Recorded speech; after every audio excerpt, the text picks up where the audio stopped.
Os substantivos podem ser flexionáveis. Então, o que significa um substantivo ser flexionável? Então, aqui nós terminamos já as nossas classificações, né? Tanto quanto ao sentido como quanto à forma. E vamos falar aqui agora das flexões do substantivo. Nessa parte eu vou caminhar um pouquinho mais rápido, tá bom? Não muito, mas um pouco, porque ela é de mais fácil compreensão, digamos. Quando a gente diz que uma palavra é flexionável, significa que essa palavra é variável. Então, ela varia.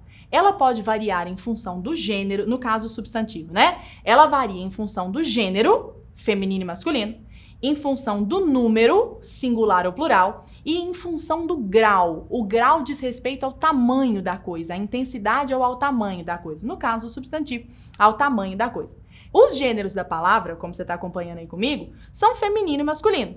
Então, gênero da palavra é até importante nós falarmos isso, né? É gênero da palavra, não é gênero da pessoa. Tô falando isso porque nós sabemos que hoje existe uma grande discussão a respeito de gênero neutro, né? Colocar o gênero neutro nas palavras. Então, isso causa para nós até... Isso não tem nenhuma base do ponto de vista linguístico. Por quê? Olha só que interessante. Nós sabemos que a nossa língua é neolatina, ou seja, ela deriva do latim.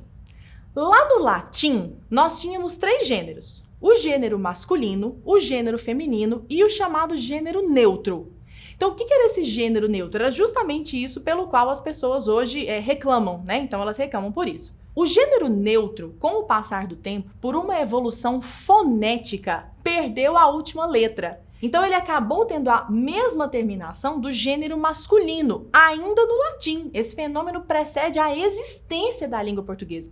E ele se deve a uma questão eminentemente fonética, tem a ver com a evolução da fala. Só para você entender o que aconteceu, por exemplo, em Goiânia, nós temos mania de tirar o R dos verbos. Então, a gente não fala vou falar, vou correr, isso até mata muito estudioso de raiva, né? A gente fala vou falar, correr, dançar, por exemplo. Isso é muito comum em várias regiões do país. Isso, quando você está grafando, é claro que você coloca esse R, mas hoje nós temos muito registro escrito das coisas.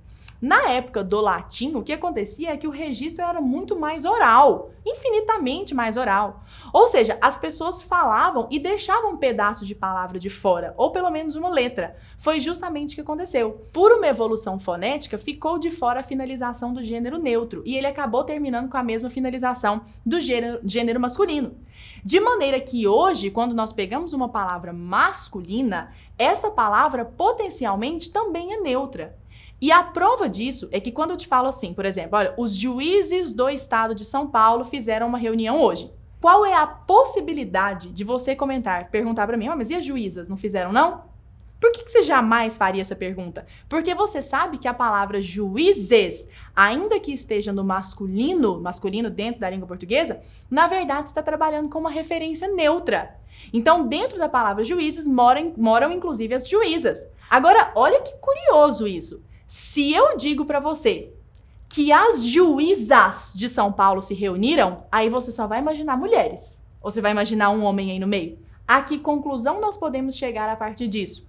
Nós podemos chegar à conclusão de que se existe um privilégio de gênero dentro da língua, se existe uma marcação de gênero, é com relação ao gênero feminino. Por isso que o argumento de a língua portuguesa é machista, por exemplo, é um argumento que não encontra embasamento, não encontra substrato histórico, tampouco substrato lógico. Porque é exatamente o que tô te falando. Quando eu chego aqui, por exemplo, digo boa noite a todos. Não existe possibilidade de eu não estar dando boa noite, inclusive para as mulheres, porque dentro da palavra todos mora uma noção de neutralidade que inclui todos os indivíduos. Agora, se eu digo boa noite a todas, aí eu deixei os homens de fora. Percebeu? Ou seja, se existe um gênero que prevalece, porque ele sim é marcado, né, por uma letra, essa letra é só desse gênero, é o gênero feminino, digamos assim. Então nós poderíamos acusar nossa língua de ser uma língua feminista? Percebeu? Não faz sentido isso. Então realmente essa discussão não encontra tanto substrato, digamos. Nem histórico, nem lógico, enfim, nem nada. Com relação à classificação de gênero, os substantivos podem ser biformes ou uniformes. E como uniformes, nós temos uma tripartição. Então, como uniformes, eles podem ser comuns de 2, sobrecomuns ou epicenos. Então, falemos aí de cada um deles. O que é um substantivo biforme? É aquele que, para ser colocado no feminino, trabalha com a mudança da própria palavra. Então, alguns exemplos. Coloquei até uns exemplos aí pra nós que costumam trazer dúvida. Olha, o ateu, a ateia. O feminino de ateu é ateia. Então, olha, nós mudamos não só o determinante, o pra a, como nós mudamos a própria palavra. Ateu, ateia. Percebeu? Olha, o poeta, a poetisa. Quantas vezes você já não teve essa dúvida, né? Se o feminino de poeta é a poeta ou a poetisa? A poetisa. Tô te dando essa resposta. Então, o poeta, a poetisa, o monge, a monja, atenção aí à grafia, né? Monja é com J, porque se eu não fizer essa adaptação gráfica, a palavra vai ficar monga, né? Então, o monge com G, ok? Mas a monja com J por uma adaptação, né? Fonética, aí adapta-se a letra. O czar, a czarina, o embaixador, a embaixatriz, o cavaleiro, a amazona, perceba como aqui mudou uma coisa importante. O cavalheiro, a dama, o boi, a vaca, o zangão, a abelha. Perceba como aqui existem dois tipos de comportamento com relação à flexão de gênero. Existem aquelas palavras que mantêm o mesmo radical, e agora você já sabe o que é radical, e tem apenas uma mudança ali no final da palavra, na desinência. Por exemplo, se eu falo menino, o feminino de menino é menina. Eu troquei a desinência O, que é chamada desinência de gênero, gênero masculino, pela desinência A, que é chamada desinência de gênero, agora desinência feminino. Então, neste caso, mantém-se o radical. Nós dizemos, portanto, que existe uma mudança apenas desinencial de gênero. Mas quando nós trocamos a própria palavra, pai, mãe, qual é o feminino de pai? Mãe. Qual é o feminino de zangão? Abelha. É outra palavra, completamente diferente. Aí nós dizemos que o que acontece é uma mudança, é uma questão heteronímica. Então, hetero diferente, nímico, nome. Então, é um feminino que se obtém de maneira heteronímica. Aqui cabe uma observação muito interessante. Neste tipo de caso, especificamente, aí sim faz sentido que nós especifiquemos o feminino junto ao masculino, ao lado ali do masculino, em determinados casos para eliminar possíveis ambiguidades. Por exemplo, se você pega a palavra pais, essa palavra no plural, ela tanto pode se referir a pais mais mães, então os meus pais são fabulosos, por exemplo, estou falando do meu pai e da minha mãe. Como essa palavra pais pode se referir apenas ao plural, pode ser apenas o plural da parte masculina do casal. Então, sei lá, os pais das minhas amigas são divertidos, por exemplo. Então, os pais das minhas amigas. Neste caso, essa palavra pais se refere apenas à porção masculina do casal. Então, para evitar possíveis ambiguidades, se a Brasil Paralelo, por exemplo, faz um curso e diz que este curso é voltado para pais, poder-se-ia entender, nossa, falei chique agora, mesóclise esquerma. Então, poder-se-ia entender que este curso é voltado apenas para pais, ou para pais e mães. Então, a fim de eliminar quaisquer possibilidades de ambiguidade, nós dizemos que o curso é voltado para pais e mães. Aí, neste caso, sim, mas apenas por uma questão semântica, né? Como nós mencionamos ali agora atrás, não é uma questão evolutiva, é uma questão eminentemente semântica, não é da evolução da língua. Os substantivos podem ainda ser uniformes. Como o próprio nome diz, é aquele que tem apenas uma forma. O substantivo uniforme é aquele que tem apenas uma forma, tanto para o masculino como para o feminino. Então você pega, por exemplo, olha lá, substantivos como dentista. Se é um homem, é o dentista. Mulher, a dentista. Jovens, por exemplo, aqueles jovens, a jovem, o jovem. Olha como a palavra jovem permanece igual. Você usa a mesma palavra. O que muda é apenas o determinante. Esta jovem, este jovem, o jovem, a jovem. Mas a palavra permanece igual. Outro colega, outra colega. Então, se colega fizer referência a uma pessoa do gênero feminino, aí os determinantes, ou seja, as palavras que orbitam em torno dessa palavra colega vão ser femininas. Mas a própria palavra não muda. E aqui até uma coisa, né? Como que colega ficaria, por exemplo, no gênero neutro? Se é uma palavra que, embora terminada em A, também faz referência a pessoas do gênero masculino. Tá vendo? Esse A não é desinência. Sacou? Por quê? Porque ele não tá marcando ali o feminino dessa palavra, né? Essa palavra feminina, essa palavra colega pode se referir tanto a homens como a mulheres. Agente, uma agente. Esses substantivos que permanecem iguais, mas as palavras em torno dele vão se modificar em função do gênero, são chamados de substantivos uniformes comuns de dois. Comum de dois o quê, né? Comum de dois gêneros. Então, a palavra permanece igual, ela é comum aos dois gêneros, feminino ou masculino, e os determinantes vão ser modificados. O substantivo pode ainda, veja que interessante, ser sobrecomum. Então, entrou uma menininha aqui de 3 anos. Eu vou falar, a criança entrou. Entrou um menininho aqui de 3 anos, eu digo, a criança entrou. Ah, então é a mesma palavra com os mesmos determinantes. É sempre a criança, esta criança, uma criança, ainda que se esteja fazendo referência a um indivíduo do gênero masculino. Então, tudo relativo a essa palavra permanece no gênero feminino, embora ela se refira ao masculino. Nós dizemos, neste caso, que se trata, a palavra criança, de um substantivo sobrecomum. Alguns exemplos, olha lá, algoz, ela é meu algoz. Ele é meu algoz, por exemplo. Vítima, ela é uma vítima, ele é uma vítima. Tudo permanece no feminino. Não vou falar ele é um vítima ou um vítimo, qualquer coisa assim, né? Criatura estranha, por exemplo, a palavra criatura, ele é uma criatura. E ela é uma criatura. Então, criatura, tanto a palavra como os determinantes, sempre no feminino. Pessoa, por exemplo. Então, a palavra pessoa se refere a homens e a mulheres também. São palavras sobrecomuns. Epicenos, substantivos epicenos, são aqueles que designam em apenas uma forma animais e plantas. Então, por exemplo, se eu pego cachorro e cadela. Cachorro e cadela, esses dois substantivos, são substantivos biformes quanto ao gênero. Por quê? Porque eu tenho duas formas, uma para cada um dos gêneros.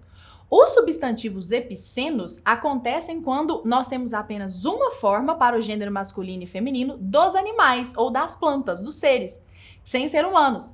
Então, olha lá, por exemplo, ó, a barata, mesmo que seja uma barata do gênero masculino, né? É só a barata. A cobra, sempre feminina essa palavra, o rouxinol, o pinheiro, o musgo. E aí, para nós identificarmos o gênero, nós usamos aí os adjetivos macho e fêmea. Então, isso é um substantivo epiceno. Então, eu digo, por exemplo, a cobra, macho, a cobra, fêmea. A maneira de identificar o gênero desses animais, substantivos epicenos, é por meio dos adjetivos macho e fêmea. Separei para nós algumas dificuldades aqui, né? Algumas palavras que costumam trazer dúvida. Será que tem feminino isso? Será que não tem? Como é que é isso? Então vamos ver juntos aqui, olha. O presidente é a presidenta. Sim, por incrível que pareça. Existe a palavra presidenta e já faz décadas. É só porque realmente essa palavra não pertencia, ela não era natural no vocabulário da população de maneira geral. Então nós temos sempre que pensar que o que torna a língua registrada, digamos assim, o que traz para nós o registro, né? Ou o que deveria trazer para nós o registro é sempre o uso. Então essa palavra sempre foi usada, ainda que designando como agente, por exemplo, né? Ela é agente de polícia. Estudante, ela é estudante universitária. Presidente, ela é presidente. Mas nós sabemos que recentemente, com toda a polêmica advinda ali do comportamento da nossa ex-presidente ou presidenta, né, Dilma Rousseff, adotou-se aí com mais veemência a palavra presidenta. Mas fato é, essa palavra é registrada, isso é um fato linguístico, né, tanto pelos dicionários como pelo vocabulário ortográfico da língua portuguesa. Mais dificuldades para nós. Palavras que tem feminino ninguém sabe. Olha só, o general, a generala. Sabia disso? O coronel, a coronela, a coronela. O sargento, a sargenta. E aí, dentro dos quartéis, é muito comum que não se adote isso, né? Então, é aquele negócio, os usos ali se superpondo ao registro, né? Lara, será que é errado se ela é uma mulher e eu a chamo de a sargento, por exemplo, em vez de falar a sargenta? Olha, do ponto de vista formal, sim, porque se a palavra tem feminino, né, dever-se-ia usar ali o feminino. Mas é aquele negócio, né, é o uso da língua, nós temos que estar sempre atentos a como isso é majoritariamente, massivamente utilizado. Mas é um fato linguístico também que os femininos têm entrado cada vez mais até para a fala do povo. Consequentemente, esses registros vão ser cada vez mais comuns, tá bom? Uma palavra que está passando, curiosidade, por esse processo, nesse exato momento, é a palavra ídola. Alguns dicionários registram a palavra ídola como feminina, palavra feminina da palavra ídolo. Então, aquele cantor é meu ídolo, aquela cantora é minha ídola. E alguns dicionários ainda rechaçam essa existência. Então, teoricamente, deveria ser aquela cantora é meu ídolo, ainda assim, né? Seria uma palavra somente masculina. Mas alguns dicionários já registram esse feminino. Então, é o que eu tô te falando. Tem se passado aí por um processo de registro de palavras femininas. Sargenta, o mestre, a mestra, a palavra mestra é devidamente registrada, então fulana é mestra em ciências contábeis, por exemplo. O soldado, a soldada, mas palavras ainda que não se modificam, agente, o agente, a agente. Então, a palavra agente não se modifica. O vidente, a vidente. O gerente, a gerente. Você não vai falar a gerenta, né? Ainda, por enquanto, ainda não tem esse registro. O regente, a regente. Mais palavras que trazem dificuldade para nós. Palavra libido, desejo sexual, aquela verve sexual. A palavra libido é feminina. Então, nada de o libido, né? Fulano despertou o meu libido. Não, fulano despertou minha libido. Palavra feminina. A mousse. Quantas vezes a gente não falou mousse? Nossa, esse mousse tá tão gostoso, né? Não, a mousse, palavra feminina. O champanha. Olha que louco. Quem fala isso, né? Tão raro. O champanha, essa palavra é registrada dessa forma, né? Ou a champanhe. O champanha ou a champanhe. Geralmente a gente fala o champanhe, misturando aí as duas coisas. Mas o champanha, versão abrasileirada, ou a champanhe, versão afrancesada. Ou, a brasileirada não, né? A portuguesada, trazida aí para a língua portuguesa, não só para o Brasil. A palavra dó, pasme, a palavra dó é masculina. Nossa, eu estou com tanto dó de fulano. Quem fala isso em sã consciência é muito raro, mas a palavra dó é uma palavra masculina. Mais palavras, olha, o matiz, palavra masculina, o gengibre, tão comum nós encontrarmos as pessoas falando a gengibre, né? Mas é o gengibre. Diabetes é uma palavra que admite duplo gênero, isso não é incomum na língua portuguesa. O diabetes ou a diabetes. Existe o registro das duas formas no vocabulário ortográfico da língua portuguesa. Então, é um reconhecimento oficial, digamos assim. Mesma coisa com a palavra usucapião, ou usucapião, ou a usucapião. Quem é profissional do direito já deve ter tido essa dúvida, inclusive. Travesti, pode ser o travesti ou a travesti, né? Até acho que a escolha desse gênero aí deve depender mais da própria pessoa, né? Já que existem as duas possibilidades.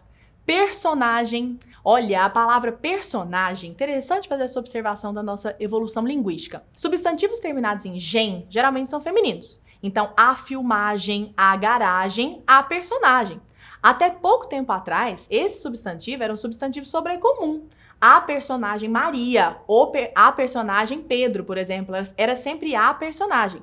Mas de uns tempos pra cá, e já faz um bom tempo pra falar a verdade, tem se consolidado muito o personagem para fazer referência a personagens do gênero masculino, do sexo masculino. Então, esses dois registros já foram feitos. O personagem, a personagem, você não vai errar, tá bom? Sem problema. Uma última observação aqui, existem palavras para as quais você precisa dar atenção, porque dependendo da mudança de gênero, elas mudam inclusive o sentido. Quando eu falo a caixa, né, o lugar onde se guarda alguma coisa, é diferente de o caixa, ele é o caixa do supermercado. Então são palavras que, ao terem seu gênero trocado, têm também seu sentido trocado. Mais palavras, olha, cabeça, a cabeça, uma parte do corpo, mas fulano é o cabeça do tráfico, por exemplo, lá no Morro do Vidigal. Então fulano é o cabeça, ou seja, ele é o líder, ele é o chefe. Palavra grama, essa merece muita atenção, olha só.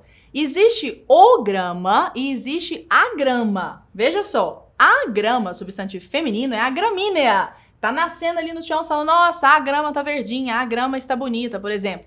Mas o grama é a unidade de peso. Então, cheguei ao açougue, por favor, me dê 200 gramas de carne. Por quê? Porque grama é uma palavra masculina, muita atenção. 300 gramas de carne, 500 gramas de frango, por exemplo. Então, quando você fizer referência aí a essa unidade de peso, sempre masculino. A rádio e o rádio. Olha, o rádio é o objeto. A rádio é a emissora de transmissão. Então, mudou-se o gênero, mudou-se o significado da palavra. Podem ainda as palavras, como você vai acompanhar aí comigo na tela, se flexionar em função do número. Então, o que é número? Singular e plural. Aqui nós vamos passar bem rapidinho, porque eu não acho que teremos grandíssimos problemas, embora alguns meandros aqui mereçam ser mencionados.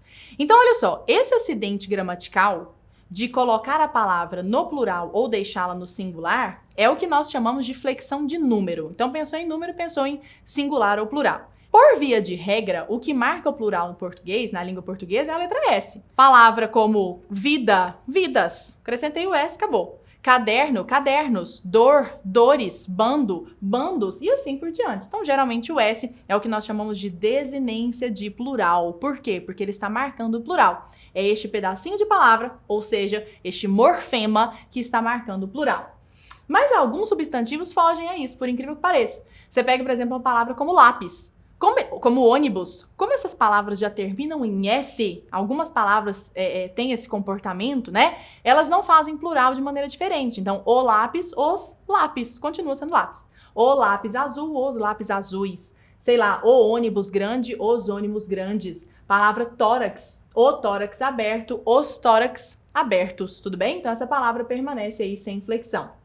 Alguns plurais merecem ser mencionados aqui, porque eles costumam trazer muito problema. Por exemplo, a pessoa pensa assim, ó, papel, papéis, canal, canais, degrau, degrais. Tá vendo que é um raciocínio que, do ponto de vista fonético, faz sentido? Olha, canal, canais, degrau, degrais. Por quê? Porque terminou em al, canal, degrau, só que só termina em al do ponto de vista fonético. Porque se você olha a grafia dessa palavra, você vê que a palavra canal é terminada em L. E o plural das palavras terminadas em L é diferente do plural das palavras terminadas em vogal ou semivogal. No caso aí, este U é o que a gente chama de semivogal. A palavra degrau termina num ditongo decrescente, AU. Então, vogal mais semivogal. Qual seria, portanto, o plural da palavra degrau? Degraus, tá bom? Então, embora canal seja canais, agora você já sabe por quê, como a letra é diferente ali no final da palavra, degrau é degraus. Mesma coisa com troféu. Troféus, chapéus. Olha, eu escolhi 3 chapéus. Ali tem meus todos troféus, por exemplo, né? Plural da palavra caráter. Caracteres, por incrível que pareça, é um plural aí que remete à sua origem, né? A origem, a etimologia da palavra, manteve-se essa erudição, digamos assim. Então, o caráter, o mau caráter, os maus caracteres. Caracteres, plural de caráter, vale a pena fazer essa observação. Ureter, plural, ureteres, não é ureter, hein? Ureter, plural, ureteres. Hambúrguer, hambúrgueres, tá vendo? Terminou em R, acrescenta ES, sem grandes dramas. Gravidez, nossa, eu tive 3 gravidezes, 3 gravidezes. Mesma coisa com giz, substantivo terminado em Z, normal, gravidezes, os 2 gizes. Aqui tem 3 tipos de arroz, ou seja, são 3 arrozes, né, diferentes. Plural de arroz, normal, acrescenta-se ES. Ases, eles são os ases da computação, por exemplo. Os ases, plural de as, o as, os ases. Adeuses, os adeuses que eles disseram foram todos muito tristes, plural de adeus, adeuses. Alguns plurais são previstos, né, de maneira correta, de 3 formas diferentes. Então, você pega principalmente os substantivos terminados em ão, em aotil. Então, qual é o plural de ancião? Anciãos, corretíssimo. Anciões, corretíssimo. E anciães, corretíssimo. Plural de corrimão.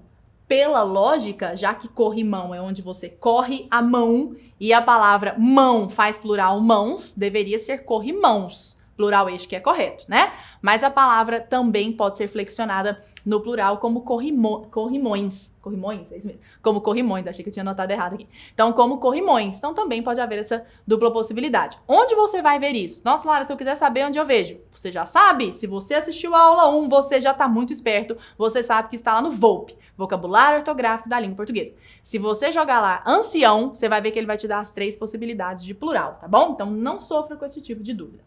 E agora vem algumas observações interessantes para nós finalizarmos a parte de flexão relativa ao número. As siglas, presta atenção, criatura de Deus, se pluralizam normalmente com o acréscimo de um singelo, um franciscano, um humílimo S. Então, por exemplo, a palavra é CD, a sigla, né? CD. Como eu faço o plural disso? Eu vou colocar aquela vírgulazinha, aquele apóstrofo lá em cima? Não vou colocar. Então, é CDS, só isso. Deixa o apóstrofo de lado, ele tem outras finalidades dentro da língua portuguesa. IPTU, olha, chegaram agora as contas de IPTUs, por exemplo, chegaram meus IPTUs. IPTU, S pequenininho ali, pronto, acabou. Nada de colocar uma virgulinha lá em cima. DNA, DNAs, ONG, ONGs e assim por diante. Então, plural de sigla se faz normalmente. Mais observações. Plural das letras do alfabeto se dá com o acréscimo de S ao seu nome ou duplicação da letra que se quer pluralizar. Então, se eu digo, por exemplo, nenhum dos as do meu nome, Lara, leva acento gráfico. As pessoas costumam falar assim, olha, nenhum dos A do meu nome levam... Nem sei como é que se construiria essa frase, né? Mas as letras do alfabeto podem ir normalmente para o plural. A, as, B, Bs, C, Cs, R, Rs, por exemplo, e assim por diante. Então, tanto você pode fazer assim, como você pode marcar essa pluralização dobrando a letra. Então, os R's, aí você escreve os RR e deixa 2 R's um do lado do outro. Essa duplicação, digamos assim, da letra também é uma marca de seu plural. Mais observações. O substantivo presente na locução adjetiva vai para o plural quando houver ideia de mais de um elemento. Nós vamos estudar locução adjetiva na próxima aula, mas já vou te adiantar. Locução adjetiva, um dos jeitos de ela se formar é por meio da junção de uma preposição mais um substantivo. Juntos, esse é só um dos jeitos, tá? Existem várias formas. Mas juntos, essa preposição com esse substantivo dão a característica de um outro substantivo. Então, quando eu digo, por exemplo, tabuleiro de jogos, tabuleiro é o substantivo. De jogos é uma característica, tá vendo? É uma locução adjetiva. Dentro dessa locução adjetiva mora um substantivo, que é o substantivo jogos. Por que é que eu coloquei este substantivo no plural? Essa dúvida é muito comum. Porque o mesmo tabuleiro pode ensejar para mim mais de um jogo. Então eu digo, este é o tabuleiro de jogos. Quais jogos eu posso jogar aqui? Posso jogar xadrez, posso jogar damas e assim por diante. Tudo bem? Par de sapatos. Por que par de sapatos? Porque são 2 sapatos, né? Fábrica de meias e assim por diante. No entanto, olha lá, ó, taças de vidro, sócios da empresa. Esses tempos me mandaram uma pergunta lá no Instagram, mandaram por direct. É imposto de renda ou imposto de rendas? Olha, a renda é uma só. Mesmo que você tenha várias fontes, quando elas se juntam, você tem uma renda. Então, você vai falar os impostos de renda, tudo bem? Não há necessidade de se pluralizar esse substantivo, porque ele não traz ideia de plural para nós. Nossa, aqui. Se você tem aquele marca-texto cor-de-rosa pink, eu sugiro que você pegue, porque aqui vem uma bomba. Olha lá. Alguns substantivos na língua portuguesa só se usam no plural, apenas e tão somente. Eles não existem no singular. É o que nós chamamos, esse fenômeno, né? A esse fenômeno dá-se o nome de pluralia tantum. É seu nome de guerra, digamos assim, seu nome original, né? Então seria pluralia tantum. As algemas, essa palavra só existe no plural, tá lá, as algemas. Os parabéns, eu dei os parabéns para ele, por exemplo. E isso significa dizer que tudo relativo a este substantivo vai para o plural. Meus parabéns atrasados para você. Como as pessoas costumam falar, meu parabéns atrasado para você. Não, a palavra parabéns está no plural. Meus parabéns atrasados para você. Meus fraternos parabéns, você merece muita sorte na sua vida, muitas coisas. Então, meus fraternos parabéns, para concordar com parabéns. As costas, minhas costas estão doendo, minhas costas são grandes, são largas, por exemplo. Minhas costas, nada de minha costa. Até existe a palavra costa no singular, mas ela faz referência àquela parte que circunda ali, principalmente o mar, a costa marítima, por exemplo, né? Então ela tá sempre em volta de água, aí ali é a costa, mas com referência à parte do corpo, as costas. Minhas costas estão doendo, nada de minhas costas está doendo, por exemplo, né? Então tudo relativo a isso, as costas deles são largas, por exemplo. Tudo relativo a esse substantivo vai para o plural. Felicitações, mesmo raciocínio. Condolências, mesmo raciocínio. Pêsames, mesmo raciocínio. São palavras que só existem no plural. Óculos, criatura de Deus, a palavra óculos. A palavra óculos enseja toda uma construção no plural. Quando? Sempre. Então, como se costuma dizer por aí? O meu óculos azul caiu no chão. Não existe isso. Do ponto de vista formal, né? Dentro da norma padrão. Então, os meus óculos azuis caíram no chão. Os meus óculos estão sujos. Por quê? Porque chama-se óculo a cada uma das lentes. E você está sempre usando um par de óculos. Então tá, os meus óculos estão sujos, os meus óculos caíram no chão, os óculos deles são muito lindos, por exemplo, e assim por diante. Beleza? Curiosidade interessante. Posso falar saudades ou saudade? Posso falar ciúme ou ciúmes, né? Olha, se nós fôssemos ser muito vernaculares e, assim, protetores daquela coisa mais, assim, catedrática, digamos assim, nós diríamos que essas palavras não podem ir para o plural. Mas já está mais do que consolidado o entendimento pelos gramáticos modernos e com muita justificativa que colocar essas palavras no plural confere a elas um sentido de perenidade. É como se elas se desdobrassem no tempo. Eu estou com saudades de você, eu tenho ciúmes dele, por exemplo, né? Então, olha lá alguns exemplos. Saudades, ciúmes, felicidades. Tanto que os próprios parabéns, né? A própria música, parabéns pra você, muitas felicidades. Então, já se consolidou isso, inclusive numa cantiga tão popular assim, né? Curiosidade interessante, nem é uma curiosidade, na verdade é algo muito importante que costuma trazer muita dúvida para as pessoas.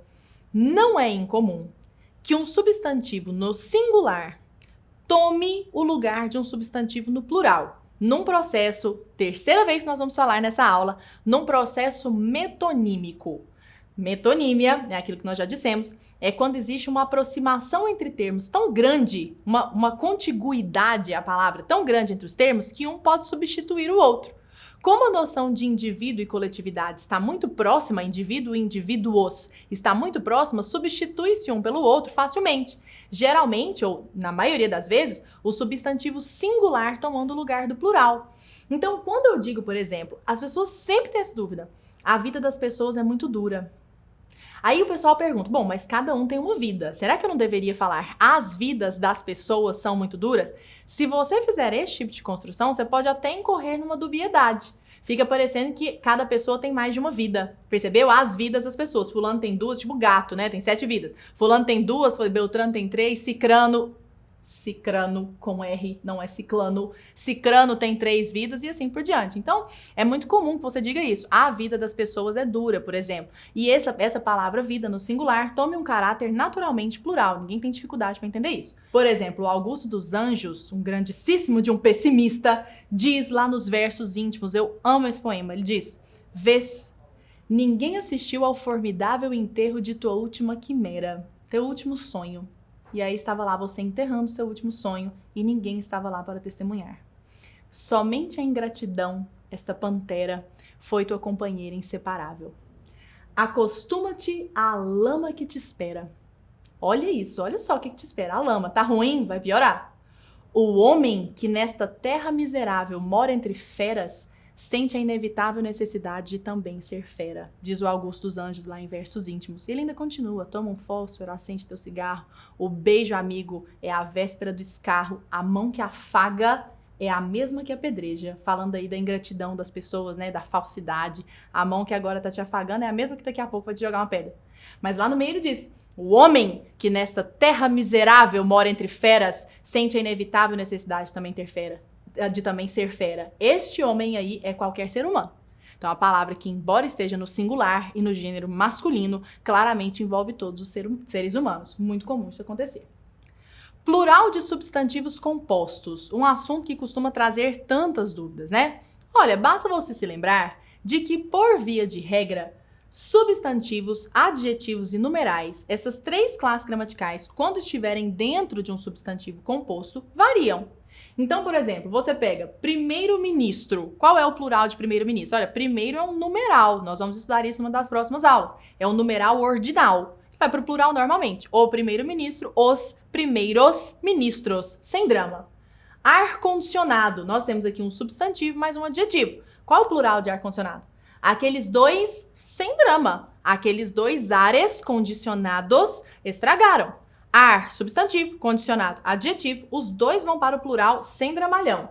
Curta-metragem, curtas metragens. Curta, adjetivo, metragem, substantivo. Segunda-feira, sexta-feira, às segundas-feiras, às sextas-feiras, mau caráter. Fulano é um mau caráter muito grande, isso é um substantivo composto. Fulano é um mau caráter, mau é adjetivo, que pertence a esse substantivo composto. Então, os fulanos são maus, e agora você já sabe, caracteres.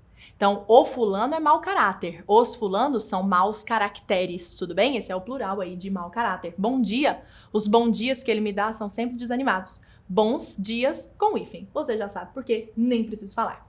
E as outras classes gramaticais? Olha, as outras não variam. Então, por exemplo, advérbio, na palavra abaixo assinado. Abaixo assinado, essa palavra abaixo aí dentro desse substantivo composto é um advérbio. O abaixo assinado, os abaixo assinados. Então, não se flexiona advérbio.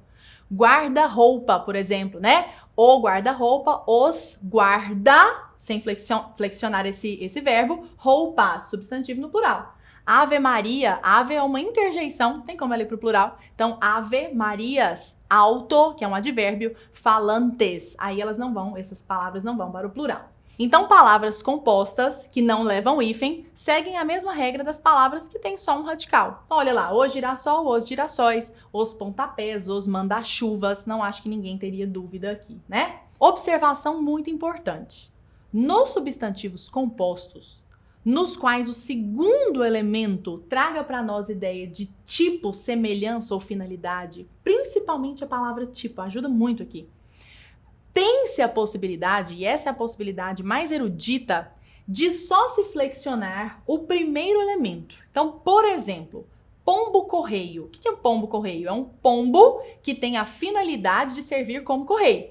Então, o plural tanto pode ser pombos-correios, normalmente, já que correio é um substantivo. Então, substantivo e substantivo flexionam-se os dois, normal. Como pode ser também pombos-correio.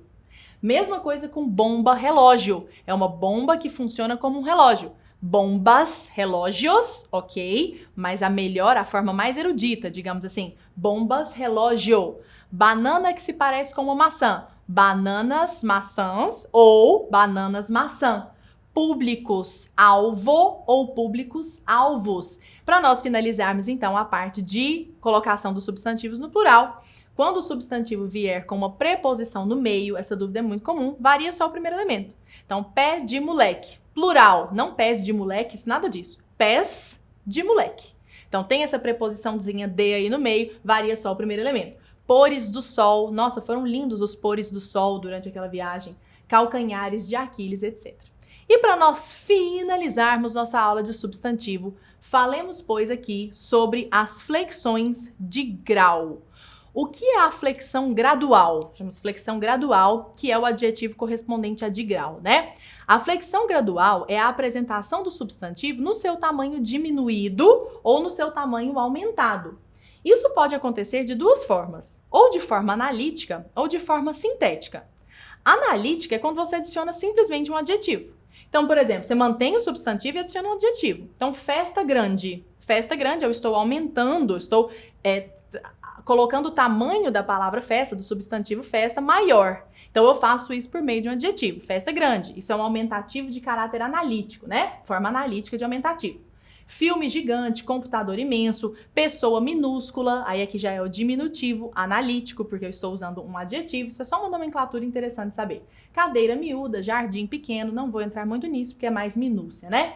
Isso pode ainda acontecer de forma sintética, que é quando, por que sintética? Porque em vez de precisar de duas ou mais palavras, você vai precisar de uma só. Só vai acrescentar um prefixo ou um sufixo. Então, por exemplo, barcaça, acrescentei o sufixo aça, que sempre é com C cedilha, tá bom? Então, vi um filmaço com C cedilha. O pessoal escreve com 2 S's, né? Não. O aumentativo aço, com esse sufixo aço, é sempre com C cedilha. Filmaço, barcaça, corpanzil, aumentativo de corpo, pode ser corpaço também, né? De maneira mais informal. Dramalhão, fulano fez um dramalhão, ou seja, um grande drama. Esse é um aumentativo sintético. Eu estou aumentando o grau dessa palavra por meio de um sufixo. Cabeçorra, papelzinho, gorducho, todos esses sufixos aí trazendo para nós noção de diminutivo. Engenhoca, chuvisco. Olha, até legal falar isso. Tá vendo esse isco de chuvisco? Uma pequena chuva? É o mesmo isco de asterisco. Sabia disso? O que é um asterisco? Aster é estrela. O que é um asterisco? É uma estrela pequenininha. Então essa é a etimologia da palavra asterisco, fica a curiosidade. Barbicha, uma barba pouca. Poemeto, fulano fez um poemeto, isso inclusive pode ser visto como um caráter diminutivo, mas no sentido de pejorativo, entende? Então fulano fez um poemeto de 5ª categoria, tá aqui, nós usando aqui as graduações do substantivo para dar um caráter de desprezo, digamos assim, pela arte do próximo, né? Para nós fazermos o diminutivo de palavras terminadas em S e palavras terminadas em Z, eu preciso que você esteja atento ao que eu vou falar agora. Se o substantivo, presta atenção, termina em S, o diminutivo dele vai ser com um acréscimo de inho, e não de zinho. Porque senão como você faria? Lápis-zinho seria SZ? Então você só vai acrescentar o inho pela desnecessidade do Z. Então qual é o diminutivo de lápis? Lapizinho com S. Diminutivo de pires, pirezinho com S. É o S que pertence à palavra pires, entendeu? Então nada de pirezinho com Z, pirezinho com S. Diminutivo de país, como as pessoas erram isso. País não termina com S? Então, paizinho com S. Rapazinho já é diferente. Rapazinho termina com Z. Então, aqui, rapazinho, você tem que colocar o Z, que é o Z de rapazinho, né? Mas se a palavra não tiver S ou Z, aí você traz o Z para dentro da palavra. Então, lá em rapazinho, o Z já é da própria palavra. Quando a palavra não tiver Z, você acrescenta. Então, por exemplo, pai. Qual é o diminutivo de pai? Paizinho com Z. Percebeu? Então, qual é a diferença de paizinho com S e paizinho com Z? Paizinho com S é o diminutivo de país. Paizinho com Z é o diminutivo de pai. Flor, acrescenta-se o zinho, florzinha, sem muito drama. Esses aumentativos e diminutivos muitas vezes aparecem de uma forma lúdica nos textos, e isso é muito bacana. O Vinícius de Moraes, num poema que é uma das obras de arte do Vinícius de Moraes, na minha humílima opinião, se chama O Desespero da Piedade. Vale a pena você ler esse texto. É um poema gigantesco. A parte em que ele fala sobre as mulheres é uma parte doída, que dentro delas a vida fere mais fundo e mais fecundo, e o sexo está nelas, e o mundo está nelas, e a loucura reside neste mundo. É um poema belíssimo. E lá pelas tantas, diz o Vinícius de Moraes: tem de infinita piedade dos vendedores de passarinhos, que em suas alminhas claras deixam a lágrima e a incompreensão. Tá lá o passarinho preso, incompreendendo o que está acontecendo, né? E tem de piedade também, menor embora, dos vendedores de balcão, que amam as freguesas e saem à noite, quem sabe onde vão. Olha como aqui existe um recurso estilístico que, se não é apreendido formalmente, claramente, né, perceptivelmente, digamos assim, ele é apreendido pelo nosso subconsciente. Aqui ele trabalha com passarinhos, diminutivo de pássaro, né, flexão gradual diminutiva, flexão de grau diminutivo, e trabalha com alminhas. Mas na sequência ele usa balcão e quem sabe onde vão. Olha, balcão é um falso aumentativo. Embora termine em ão, que geralmente é a forma de nós marcarmos o aumentativo sintético dos substantivos, ele não é um aumentativo de nada. Então ele é um falso aumentativo. Que dirá esse vão? Quem sabe onde vão? Tá vendo este vão? Vão é um verbo. Então nós ficamos com a sensação de que ele está opondo diminutivos a aumentativos, mas é uma falsa sensação, é uma sensação que estilisticamente é bem-vinda, mas na prática ela não existe. Muitas palavras já foram diminutivos, mas hoje ninguém pensa nelas como diminutivos. Esse sufixo acabou se incorporando ao radical, e agora você já sabe o que eu quero dizer com isso. Então, por exemplo, uma palavra como caixão. Caixão era o aumentativo de caixa. Uma caixa grande, um caixão, por exemplo, né? Hoje em dia ninguém pensa em caixão como aumentativo de caixa. Então é como se esse sufixo acabou se incorporando à palavra. Então, olha, galinha não é o diminutivo de nada, faz parte da palavra. Vizinho, olha algumas palavras. Portão, já foi o aumentativo de porta, não é mais. Ninguém pensa numa porta hoje, né? Tanto é que você pode usar portãozinho, um portão pequenininho. Teoricamente seria um paradoxo, né? Porque portão, o ão é um aumentativo e o inho é um diminutivo. Mas não é um paradoxo, porque na palavra portão, este ão deixou de ter valor de aumentativo. Caixão, etc. Então, algumas já foram tidas como flexionadas no aumentativo, mas hoje elas não estão mais, elas perderam essa noção. E aqui nós encerramos nossa aula de substantivo, uma das duas classes gramaticais mais importantes de todas, e nas próximas aulas nós vamos falar sobre as classes que funcionam como satélites, verdadeiros satélites do substantivo, que são adjetivo, artigo, pronome e numeral. Até lá!